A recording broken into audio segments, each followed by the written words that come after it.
Send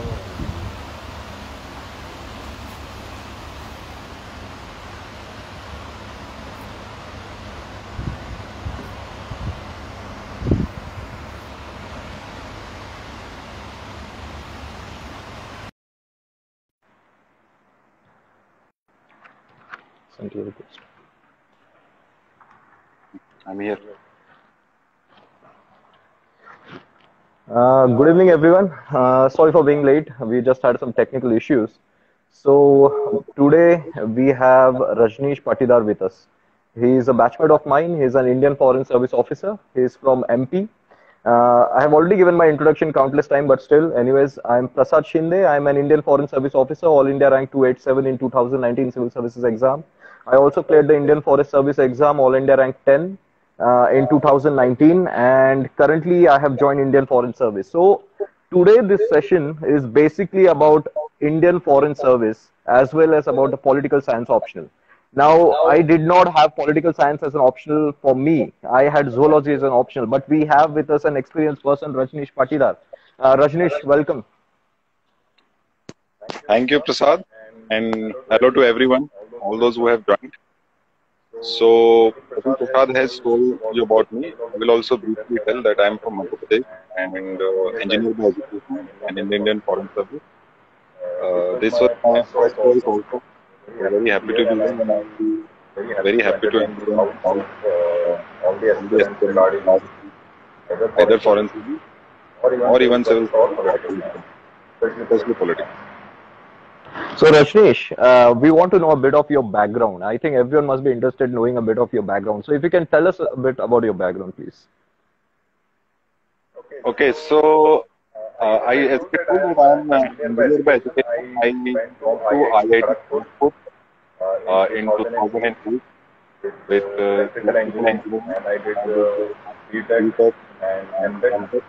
Passed out from there in 2015. And then I went to Delhi, came to Delhi to do UPSC preparation.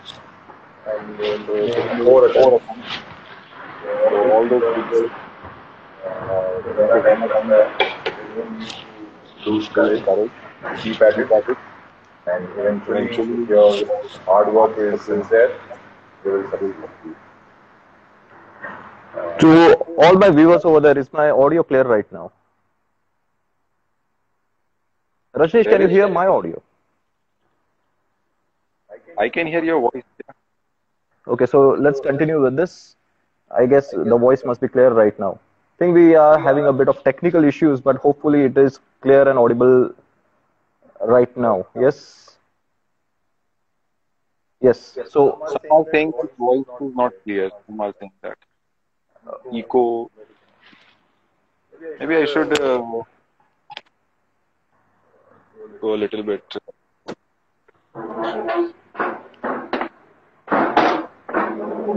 so these are the technical issues that happen, and I think we need to adjust to it. So hopefully right now it must be clear right now. Yeah, Rajneesh. Yeah, let's start off with this, session for today. So political science optional. Why political science optional, Rajneesh? Okay, so my thing was that I decided it based on my own instinct. I was in college about 2012. I was thinking about the UPSC preparation, and at that time there used to be two optionals. So I thought I will take either political science and philosophy. But then the syllabus changed and there was only one option. So it was based on the instinct, but I also took some practical consideration into mind that where the material is easily available, or can I get a good mentorship either in Delhi or at that time there doesn't used to be any online mode, but nowadays that is also available.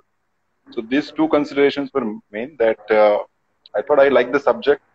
International relations also was very interesting to me, and these are the two main considerations. So, Rajneesh, many of the aspirants, they have this misconception. They think that if their IFS is the first preference, then they should choose political science as the optional. Is it true, like only political science optional people get? Because I'm a zoology aspirant, I cleared the exam and I'm an Indian Foreign Service officer. So what do you have to say about this, Rajneesh? Yes, then you are an excellent Indian Foreign Service officer without having political science. So I think this is not a condition for career in the foreign service.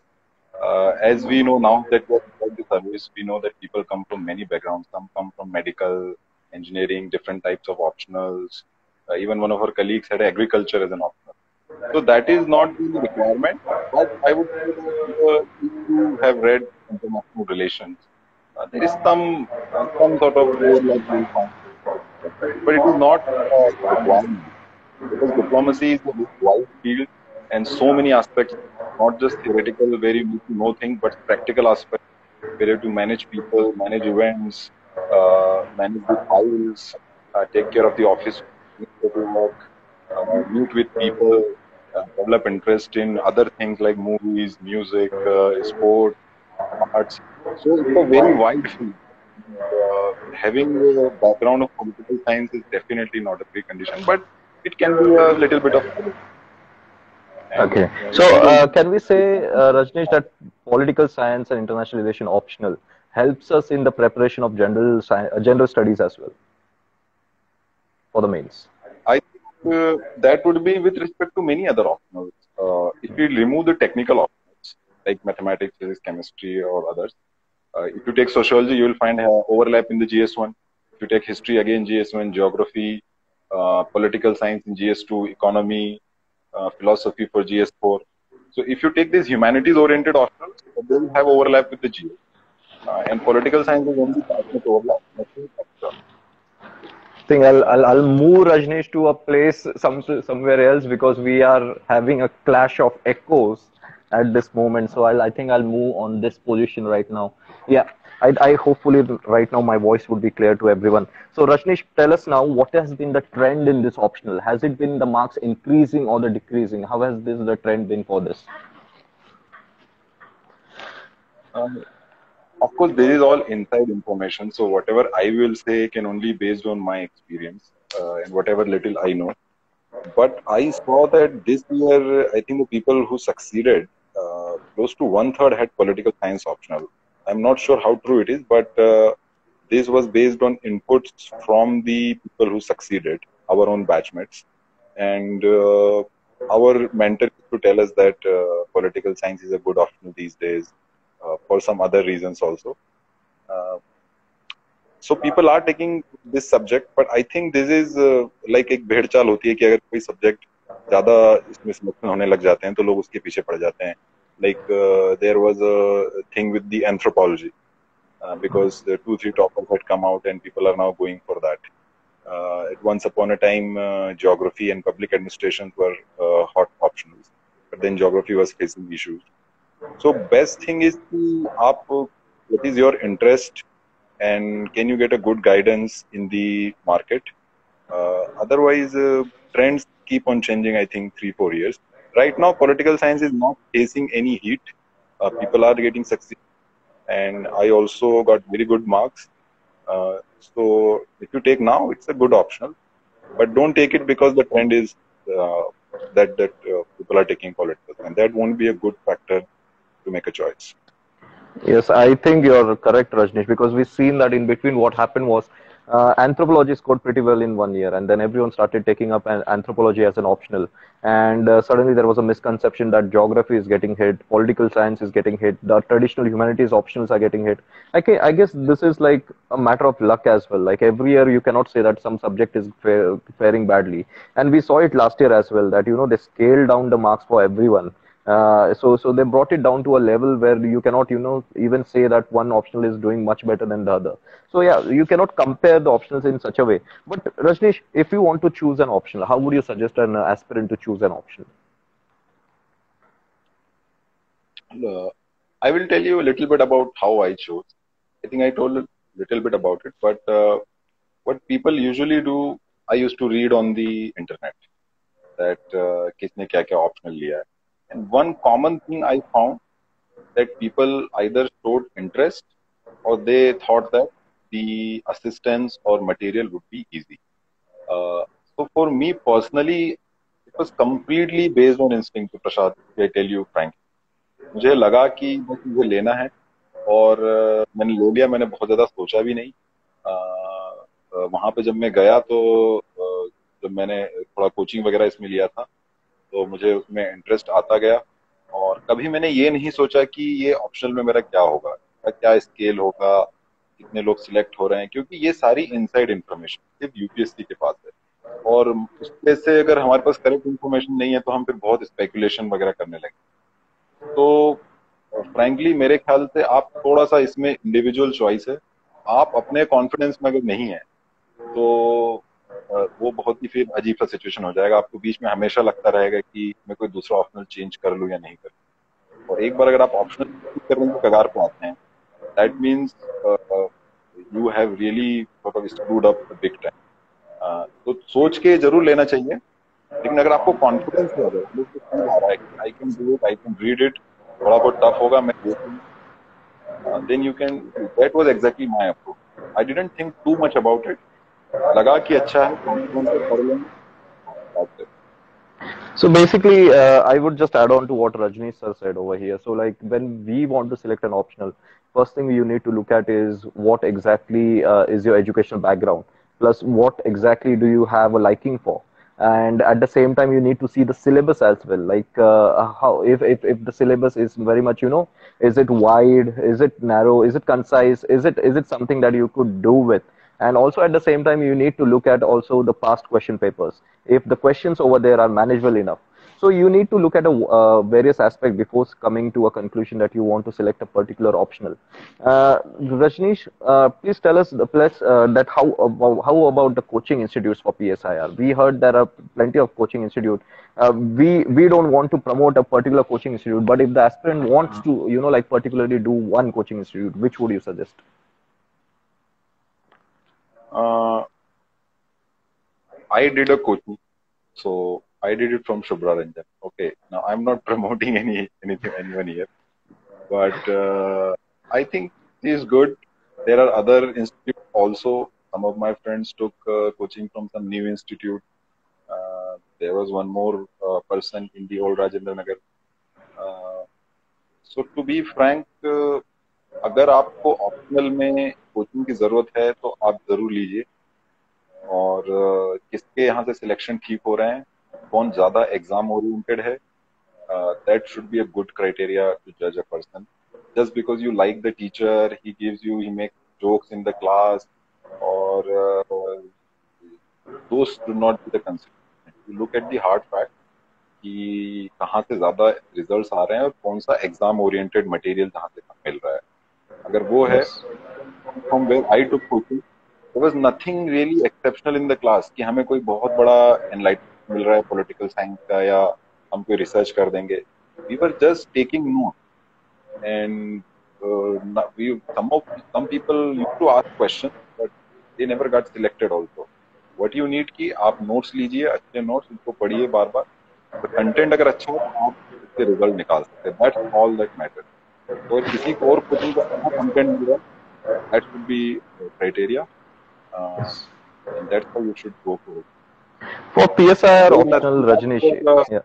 Uh, there is nothing much as such कि कोई understanding तुम्हारी बहुत superior हो जाएगी किसी particular coaching में जाएंगे तो। कहाँ से कंटेंट अच्छा मिल रहा है, और अगर आप वो कोचिंग क्लास में नहीं भी जाए, सिर्फ आपके पास कंटेंट हो, नोट्स हो उनके, that is enough, you can work upon. there is a question by an aspirant. वो पूछ रहे हैं कि सुब्रा रंजन मैम के notes are they sufficient for PSIR?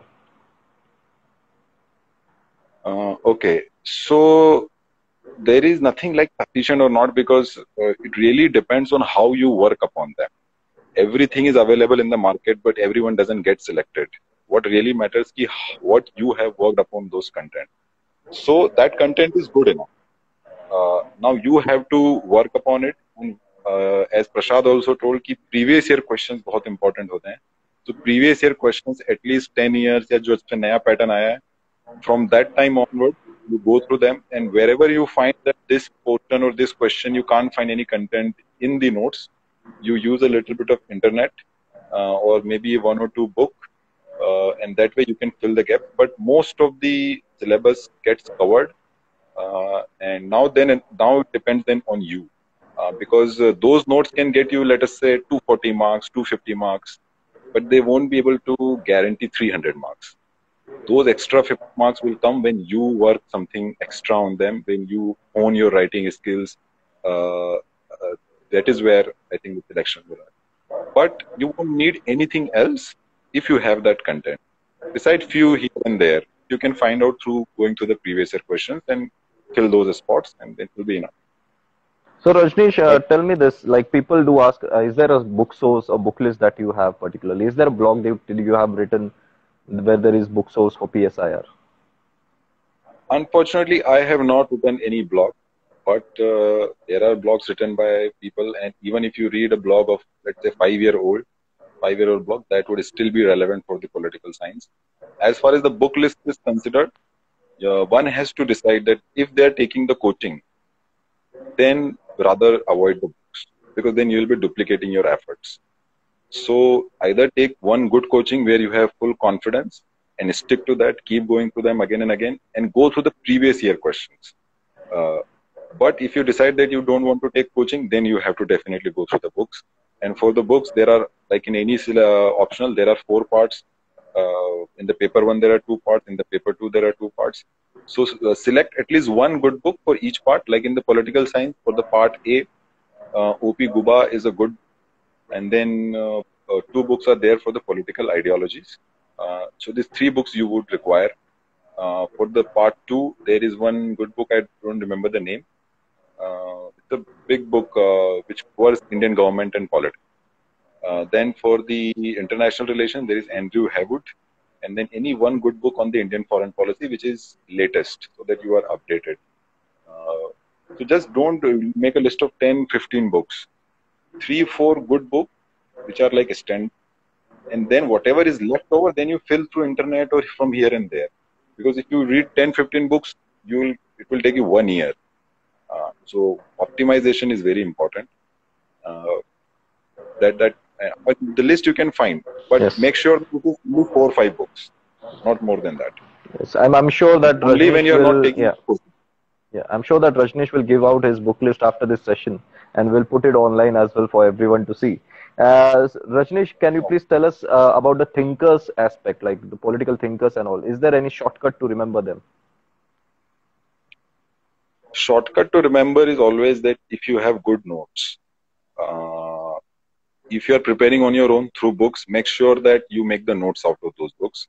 And thinker mein ye hai ki, let us say John Rawls. Okay. So if you are making notes entirely on your own, you need to make a comprehensive notes. ऐसे छोटे छोटे में कहीं कुछ लिख दिया, उससे नहीं होगा. बुक पूरा पढ़ लिया जॉन रॉल्स का, मतलब जो उसका सेक्शन है उस थिंकर की बुक में, then you at least make a 5, 10 page, 6, 7, 8 page इतना नोट्स ही कि तुम उसको पूरा एक बार रीड कर सको. Then write everything.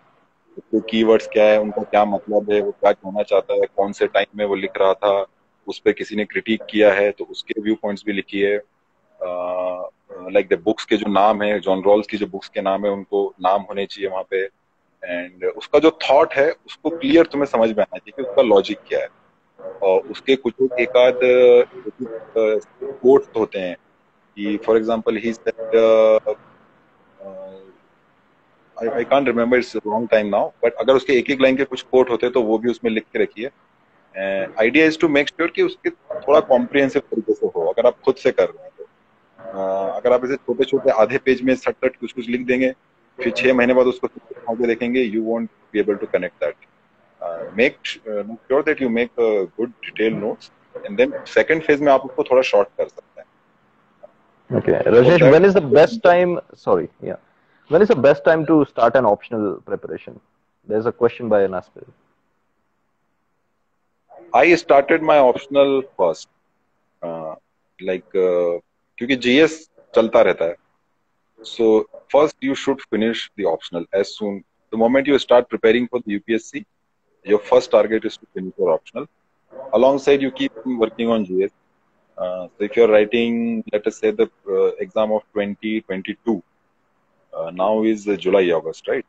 Let us say कि next year time पे exam होता है around June, July में. So you should start right now your option, because it will take 4, 5 months at least, maybe 6 months. Yes, this is one thing that the aspirants need to understand, that you cannot keep the optional for later on. optional hamesha right at the start when you're preparing for UPSC. You need to start with the optional as well. Every day, at least give 3 hours for your optional and try to complete your optional within 3 months. So, say for example, right now it is June, and if you're trying to attempt next year in June, so start your optional right now and give 3 months, and by the time of December, at least one revision should be complete. So, say by January, you have completed two readings of your optional. I think that is sufficient. You can leave your optional aside then, and you can do the prelims oriented studies after that. So don't leave your optional for later on. Try to complete it because it has got a major weightage in your marks, and you can and the ranks, you're either in the list or you're out of the list based on your optional. So make sure you prepare it early on itself. Rajneesh, what are the pros and cons of taking political science optional? Yeah, that's a good question because all the optionals can be good, given that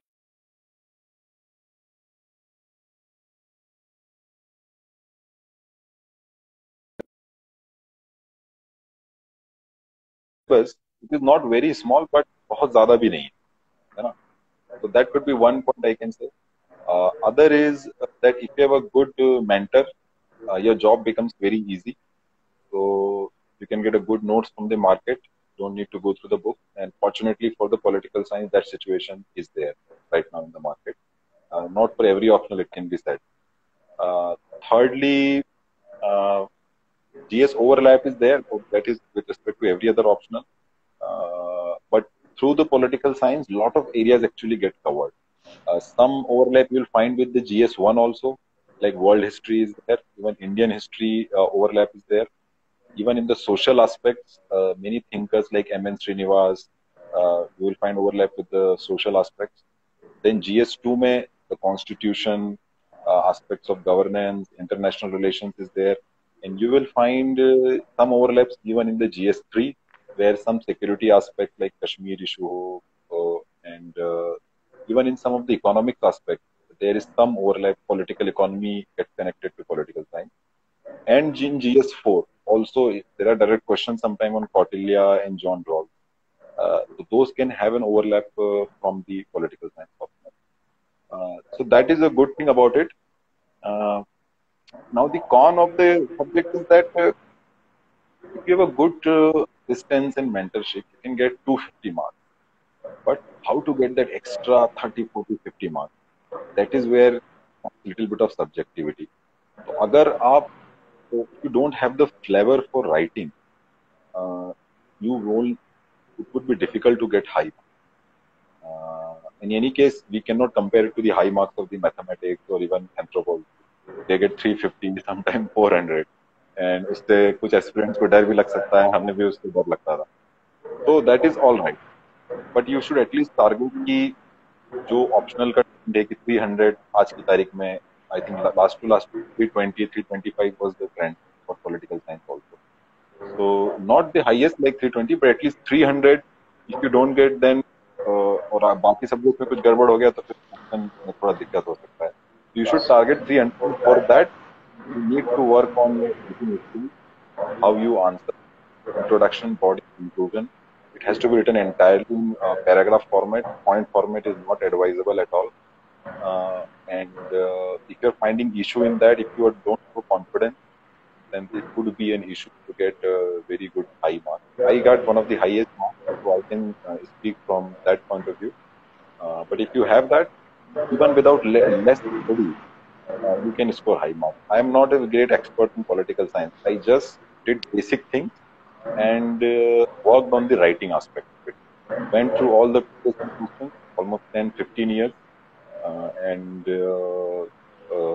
tried to write it in a little bit of flow with imagination, using quotations, not using too much. कि हर जगह ये thinker ने वो कहा, ये thinker ने, उससे पूरा खिचड़ी बन जाता है. अपनी सिंपल अंडरस्टैंडिंग को एक्सप्रेस किया है. एक जॉन रॉल्स पे क्वेश्चन, आउट चाइना सी पे क्वेश्चन आया है, किसी पे भी क्वेश्चन आया है, आराम से अपनी अंडरस्टैंडिंग को कैंडिड तरीके से, ल्यूसिड तरीके से एक्सप्रेस करो. Here and there you use big thinkers like Jawaharlal Nehru या जॉन एफ कैनेडी या कार्ल मार्क्स, बस उतना काफी है. सारे थिंकर्स नाम फिर बार बार लिखना तो थोड़ा थ्योरी टाइप बन जाता है, तुम्हारी खुद की थिंकिंग, तुम्हारा खुद का एक्सप्रेशन निकल के नहीं आ पाता है. So if you're able to express yourself without too much help from the symbol, symbol को समझा है और खुद से एक्सप्रेस किया, you will be very easily getting very good marks, even without books reading or anything like that. Even with basic knowledge, you can get 300 marks. I can assure you that. So that's what exactly happened. Yes, Rajneesh. I think that is all the questions that we have regarding political science optional, and we can move on to the next part, which is about Indian Foreign Service. And the bad part about in what the information out there about Indian Foreign Service is that people are not even aware how good of a service Indian Foreign Service is. People, I think the posts like IAS and IPS are too much glamorized. And what has happened is over the years, Indian Foreign Service, the relevance of it and the importance attached with it has suddenly gone down among the aspirants. And this is something very sad to see because in 80s and 90s, people used to there used to be a huge competition for Indian Foreign Service as first preference, and IS used to be the second preference. But now the trend has suddenly changed, and IFS seems to have gone down the ladder, and in IS and IPS have become the first choice. Is it too much glamorized post IS and IPS, and our Indian Foreign Service has gone down? Is there a reason for this, Rajneesh? Uh, First of all, yes, it is true that most of the toppers do select IAS and IPS or the domestic services over the foreign service. I think the reason is that people are a little bit afraid of the foreign. They think the world is too big and they don't want to go to Africa or here and there. Everybody likes to go to Europe and America, but those are not the only areas in the foreign service. Plus, again, as you said, there is a glamorization of the IAS and the IPS. All the coaching services are named Vision IAS, Forum IAS. There's nothing like Vision IFS or Forum IFS. Yes. That could be the reason that in the people's mind they see the DM and the SP, which is there only for the 4 5 years, but still that of gets into their mind. But I would say that it is not that IS and IPS are the only glamorous services. IFS is probably more glamorous. They should see the houses those ambassadors live in. I don't think IAS and IPS will ever get those houses. Those are the houses which sometimes the princes and the head of states, head of governments used to live. Okay, I think we are not here to bash up IS and IPS services over here. We are here to give more information about Indian Foreign Service. So just want to tell the people that Indian Foreign Service is a really good service. Something like it gives an immense pleasure to represent our country at the international stage. I think this was one of the questions that an aspirant wanted to ask. And just to let everyone know, the viewers know that Rajneesh and myself both had IFS as our first preference, and I was getting IS in my list, but I did not choose IS. I had IFS as my first preference, and the reason is simple. If someone asks me why IFS over IS, it's just a simple answer. There's nothing, you have to give some tricky answer to the UPSC board to wow them or something. And the reason is that, when I was doing my UPSC preparation, I had a very much interest in the international politics. And I feel that I would do more justice at the international stage, representing India rather than working within. And I think we need some people outside as well at the international level to strengthen our relations with the other countries. And I'm sure that I find myself useful in that area. And that is why I chose diplomacy over IS or IPS or other services. And no doubt those services strengthen our country from within, but IFS, I guess, strengthens our country at the international level. And this is what is required, and I feel immense pleasure and immense. I feel that uh, I honored to represent India at the international stage, and that is why I chose diplomacy over other services. Rajneesh, any other aspect that why you chose IFS over other services? This again was a decision based on instinct. I always follow my heart. So, but my thing was that I was interested in the international relations, and there is a Yes. certain adventure that you can have when you go out, a kind of Yes. experience that you will not be getting. So again, we are not bashing any service. All the services are good, and we are civil servants first. Later, we are a foreign service officer. Uh, so that should be clear. But the great aspect is there is a very good life. Government really pays you well. You get to live in nice places. You represent your country. When you are sitting in front of the foreign diplomats of China, Pakistan, and speaking on the behalf of India, that gives a lot of weight. People come to you. I was seeing that some very big person from the Bangladesh. He was thanking one diplomat, our diplomat, uh, for the 1971. Can you imagine the feeling that comes? He feel like Yes, कि तुमने exactly. Yes. 1971, you created their nation. They thank you for that because you are the only representative of the government there. That is the kind of things we get. And service condition wise, it is at par with the best service. You get very good facilities, very good opportunities to interact with every section of the society, from the intellectual class to the political class to the CEOs to the entrepreneurs to the uh, all the business people. So it's a very wide service. It gives you a huge diversity. You get the best of the both. You get to go outside. You get to get inside. You're a civil servant. At the same time, you are sort of a free-flowing, globe-tottering diplomat. You get well.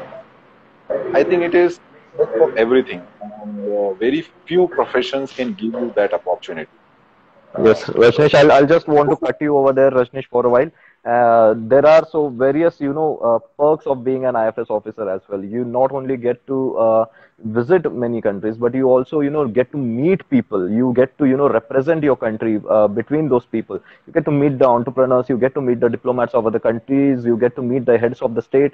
You are playing an active role, basically, in forming relationship between your country and those people, and at the same time you're the voice of the millions of the diaspora, Indian diaspora, which are present around the world, as well as the as 1.25 billion people of India at the international level. So this is one of the aspect of diplomacy, like and at the same time it's nothing like that you are living alone. Yeah, I agree that most of the time you have to live alone abroad, but you can take your family later on with you, and your spouses definitely get a diplomatic passport as well, so they can accompany you. As far as parents go, there has been a question that can we take parents with us? Yes, definitely. There are two types of dependency. Either the parents are dependent upon you or they are financially independent. So depending on that criteria, you can take them with you. They do get a 3 months visa to stay with you. After that, they have to come back for a while, and again they can apply for a visa, which is again for 3 months. If they are totally dependent upon you, then they can stay with you as long as the duration of your stay in that particular country is. So you can take your parents with you, you can take your spouse with you. So it's not a thing that you are living alone over there for a long time. So that is one aspect. Yes, personal relations wise, you have to move a lot every 3 years. Your posting changes. You go to a different country, so you have to move a lot in different countries. But there are a lot of perks as well with associated with it. For example, your children get to study in the international schools as well over there. At the same time, that they can complete their education in a particular country for that international school, and you can move around in the other country as well, and they will be able to continue their education in those particular international schools. So you don't have to worry about the education of your children. You don't have to worry about your spouses. As far as employment of spouses go, there are certain categories where the spouses of diplomats are allowed to work in particular countries. So it depends upon country to country, and definitely your spouses can work in those roles. You have to take the permission of your ambassador in that particular mission. Uh, Now let's start with the compulsory foreign language. Rajneesh, if you want to tell us about the compulsory foreign language. So I think people should know the basics that everyone has to, all the new officers have to learn one language. Every year there are choices which are released from the ministry and one has to choose. There is a role of the rank also, but you get one language, you complete it depending on how much time it takes. Sometimes a language takes 1 year, sometimes it takes 1.5 or 2 years. And there are various languages from the five UN languages, plus other minor languages are also there, like Japanese, Hebrew, Indonesian Bhasha, even Afghan language, Dari or Pashto language. Persian language, plus the five languages of the UN: Spanish, Arabic, Russian, French, and Mandarin. And you go there in that country. You don't learn it in Delhi. You have to go outside, uh, enlist in a university or maybe some sort of a private arrangement the ministry makes, where only the teacher gives instruction and to the diplomats only. And you learn that language at the government's expense. You get paid, and that's really a great opportunity. Uh, and after that, you get confirmed in the foreign service. You have to pass the exam for that. Doesn't mean that you have to be like a native speaker. It's just an exam, and you pass that exam. And after consistent work, you can pass it. It is not that difficult, especially if you have cleared UPSC. You're already one of the brightest, so that is not really. So this year, like basically, our batch was offered 5 UN languages, that is French, Russian, Chinese, Spanish, and Arabic. So these all were the languages offered. Rajneesh is going to Moscow. He is going to learn Russian. I am going to Mexico. I am going to learn Spanish. So basically, the language training differs. Like Russian is for 1.5 years course. For us, it is a 1 year course for Spanish. And you know, once you finish your foreign language training, then you have to give an exam, as Rajneesh said, and then you become permanent in your position. You start off while you're learning the language, you start off as a third secretary language trainee, and once you become permanent, you become the second secretary. And as you go along over the years, you become the first secretary, and then you become a counselor, or you become the deputy high commissioner, and then you become a ambassador or a high commissioner, depending upon what the mission is. So there are different roles which are available. When you're abroad posted, you do get an allowance which is called as a foreign allowance. And people have asked, like, how much foreign allowance do we get? Are IFS officers sufficiently paid? And what about the salaries and all? So let me tell you, I cannot reveal you how much it is at this stage. I'm sure you can get into service and you will come to know about it. But let me assure you that this is enough, you know, to not only live, make you live comfortably for you also and for your family also. So you get a good amount for of foreign allowance when you're posted abroad, and at the same time you get salary as well, which is your basic salary that you used to get while you are within the country. So you're well off paid, and you don't have to worry about financially for being a diplomat. And Rajneesh, if you could tell the aspirants about the postings in headquarters or the missions abroad. Is there a particular choice that we have? We have 200 missions abroad, including consulates and the embassies, and we have headquarters within India. Headquarters is the main, but there are posts even within India at different state capitals in terms of the passport offices. So if you talk about the headquarters, the hierarchy is under secretary, deputy secretary, director, joint secretary, additional secretary, secretary, foreign secretary. And these days, one has to come at the headquarters after doing some time in the abroad. And here you actually learn the policy making, because all the information gets collated here at the headquarters. And if you even start as the under secretary, you will be actually initiating the notes which will reach even the highest offices of the foreign minister or the foreign secretary after it goes to the joint secretary. So here you will learn a lot of the policy making. Now, foreign policy doesn't mean Pakistan के साथ लड़ाई लड़नी है नहीं लड़नी. These are not the only foreign policy decisions. There are millions of decisions which one needs to be taken on a daily basis, and you will be the one who will be initiating those proposals. You will be the one who will be making the notes for that. So you will be taking decisions right in the beginning also. Yes, so basically what Rajneesh is trying to say is, say after you complete your compulsory foreign language and you become permanent, at that stage, you get an option. You can either come back to the headquarters or you can stay over there. You get choices. See, the first posting after your compulsory foreign language is based on your.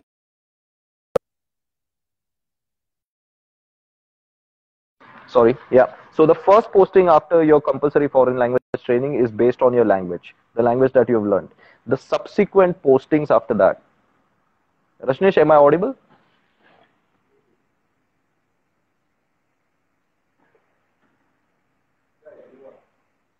Yeah, I think I just lost you a bit in between. Rajneesh, if you can continue with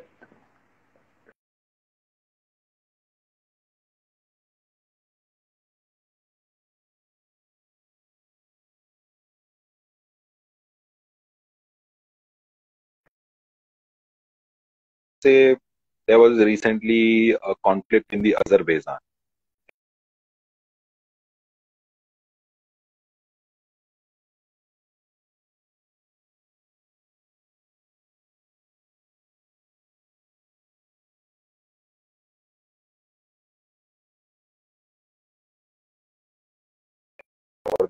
or the foreign secretary.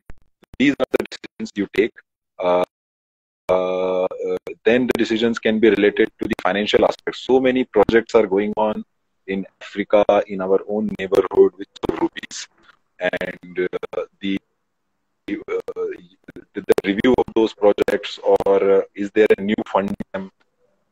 Those can be initiated at the undersecretary level, and again, those are sort of administrative or financial decisions. And then there are various visits that keep on happening. So you will be with the other governments for various issues like political clearance or flight clearance. And then, as I said earlier in the beginning, the foreign ministry is actually the link between the government of India and the government of the other country. And government of India is a lot of ministries. So whatever happens in the diplomacy, whether the economic aspects, some projects, all of those have a link with some ministry in the beginning. Or even these days, even this, you will be the person who will be coordinating with some officer in one of those ministries. And in that way, you have very unprecedented access right from the very beginning. That you can be talking to senior officers, the ministries which have a relevance. Rajneesh, I think your voice is not clear. Rajneesh, are you able to hear me? I am able to.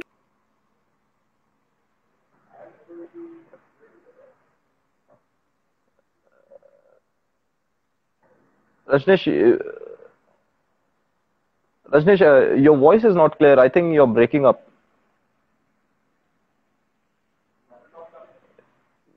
No, you're not visible at all. So maybe if you can disconnect and connect again from your net. Okay, okay.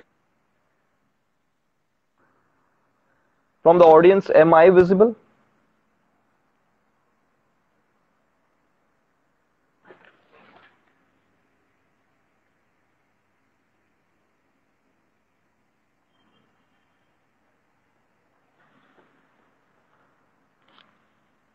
Rajneesh, I've sent you a request again.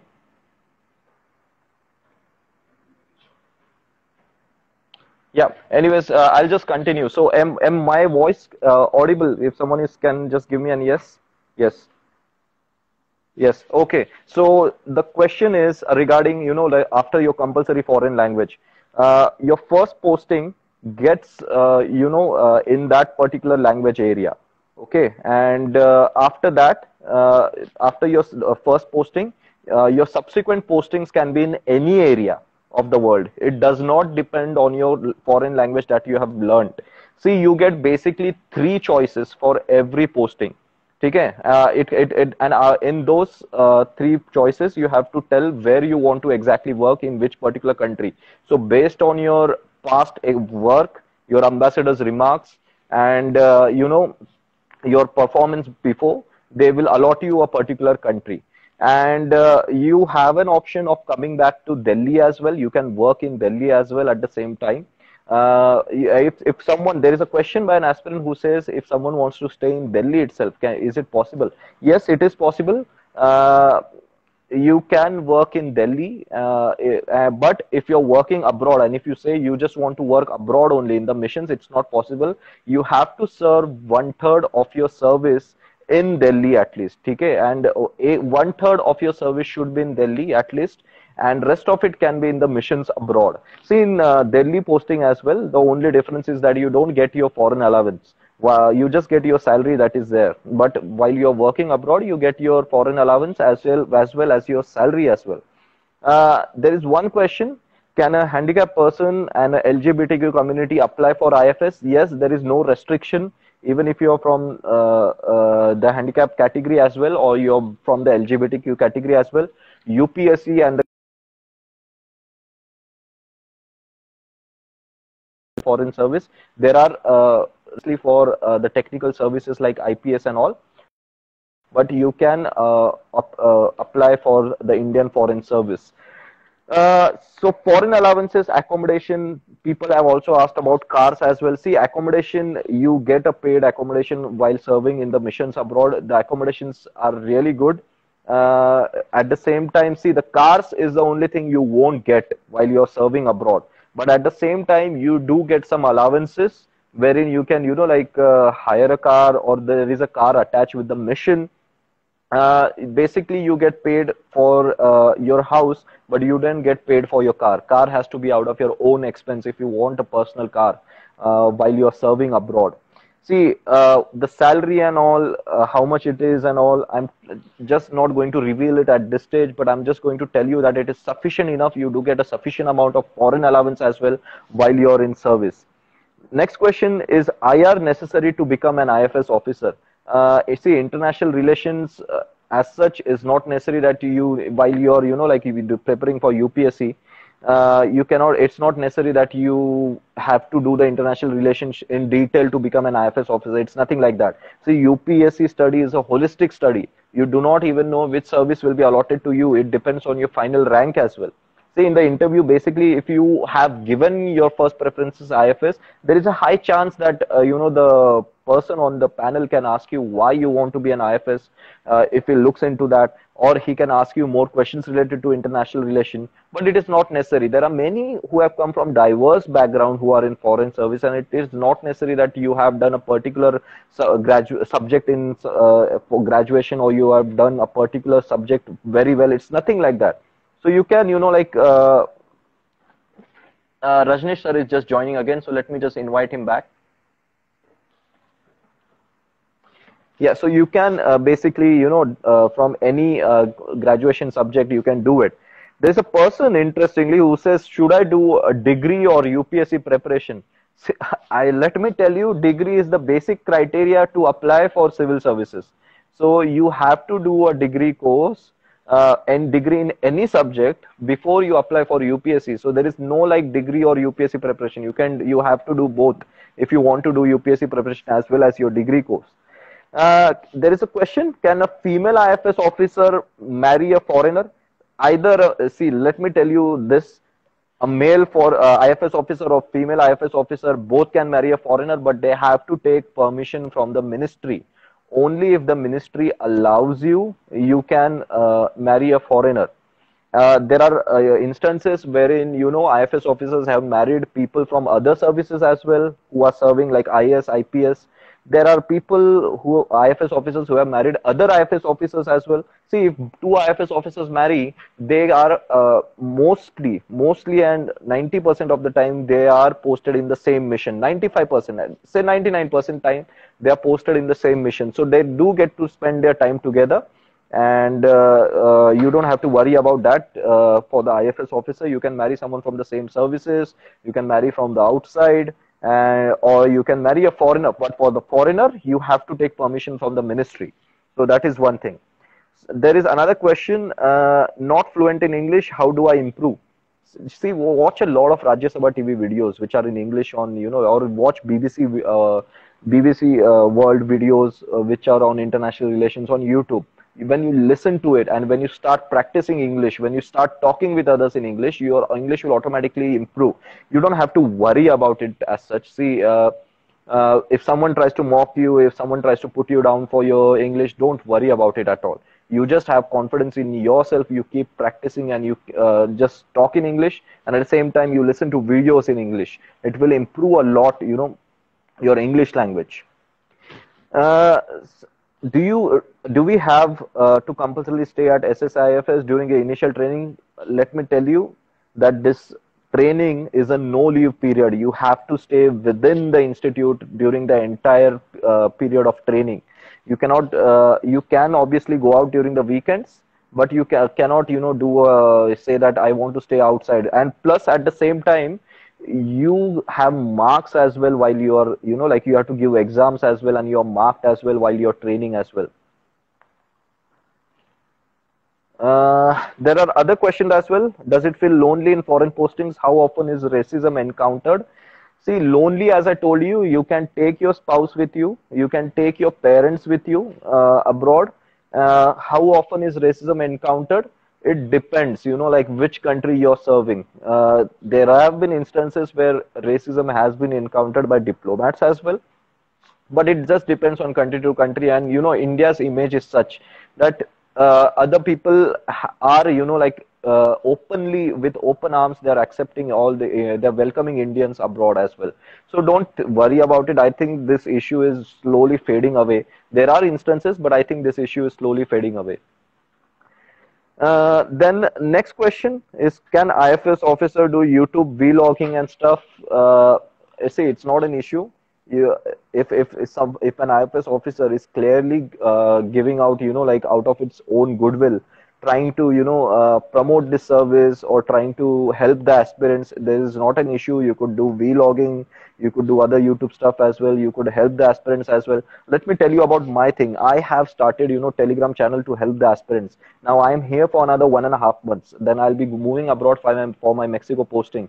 I am not charging a penny for any of the aspirants, and I'm doing daily answer writing. I'm checking their answers as well. I'm putting out current affairs as well. I've started a zoology channel as well. So basically, it all depends, that as long as any officer who wants to give a free service, they can. It's not an issue. And why am I doing this? Let me tell you that whatever initiatives I'm taking for the aspirants, it's purely because when I was preparing, I did not get any guidance at all. So I do not want others to face the similar situation. So I want to ensure that everyone gets the right guidance, and whatever I can do, whatever I am capable of, I am doing it, and I will continue to do it as long as I'm posted in India at this moment.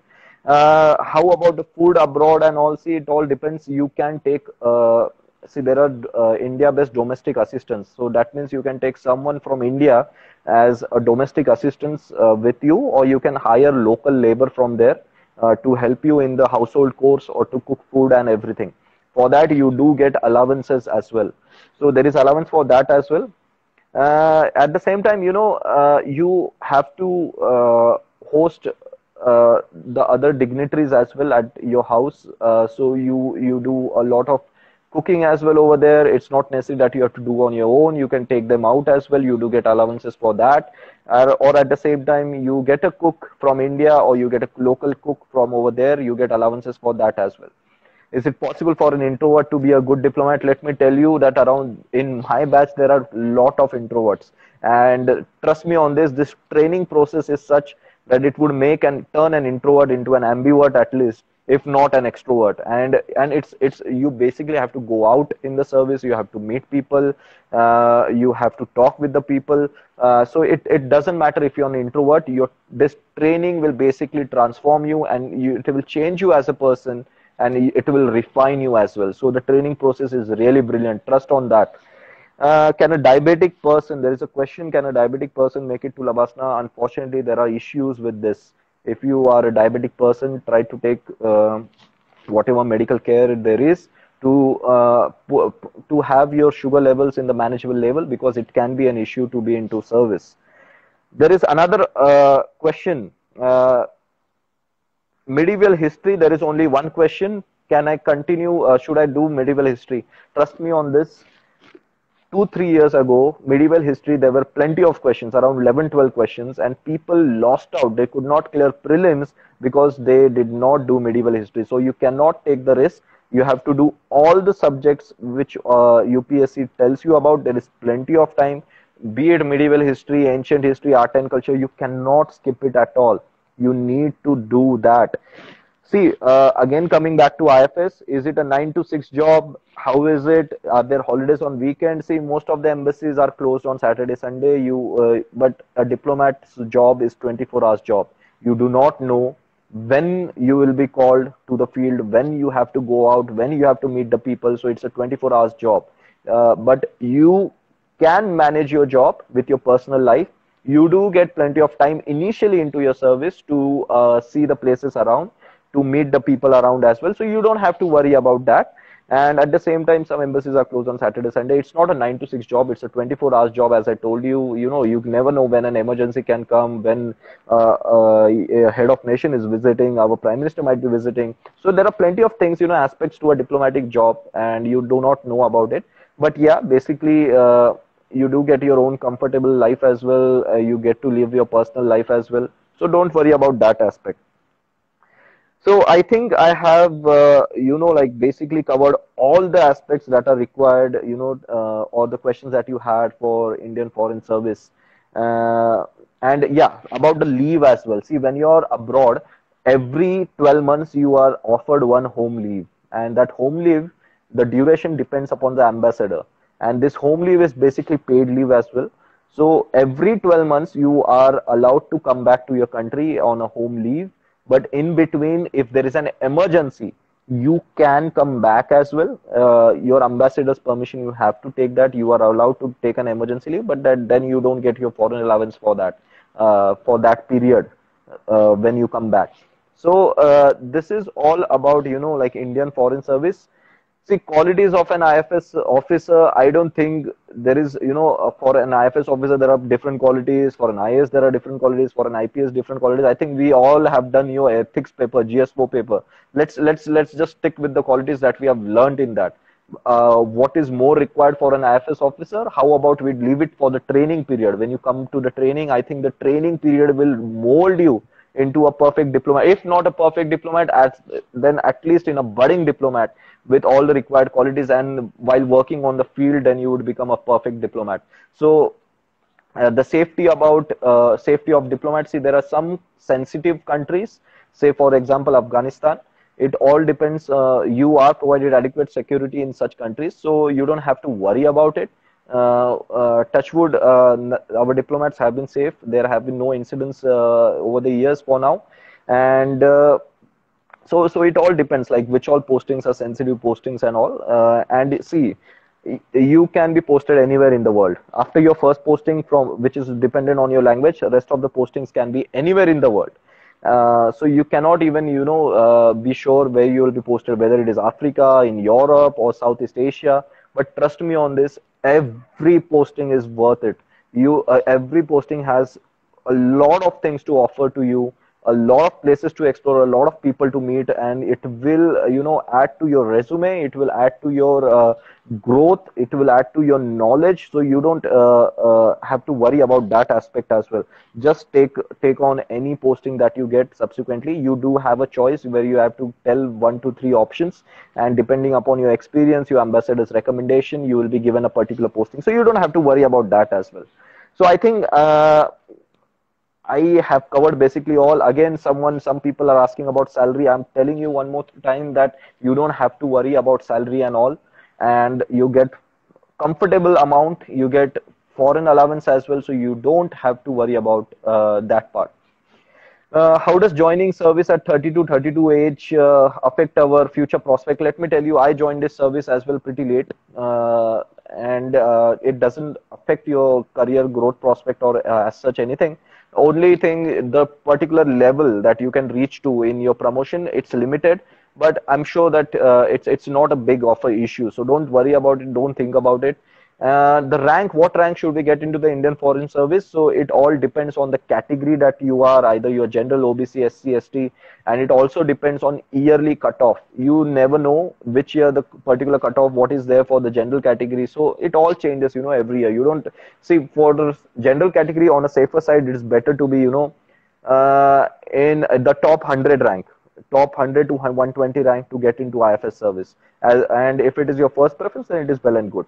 So it's not a particular thing, it changes every year. So that is one aspect as well. Can we get IFS as first preference above IAS? Is it okay to do it? Yes, I had IFS as the first preference. Actually, out of 24 people in my batch, 12 people had IFS as the first preference. So don't worry about it. You can give any of your preference, whatever it is.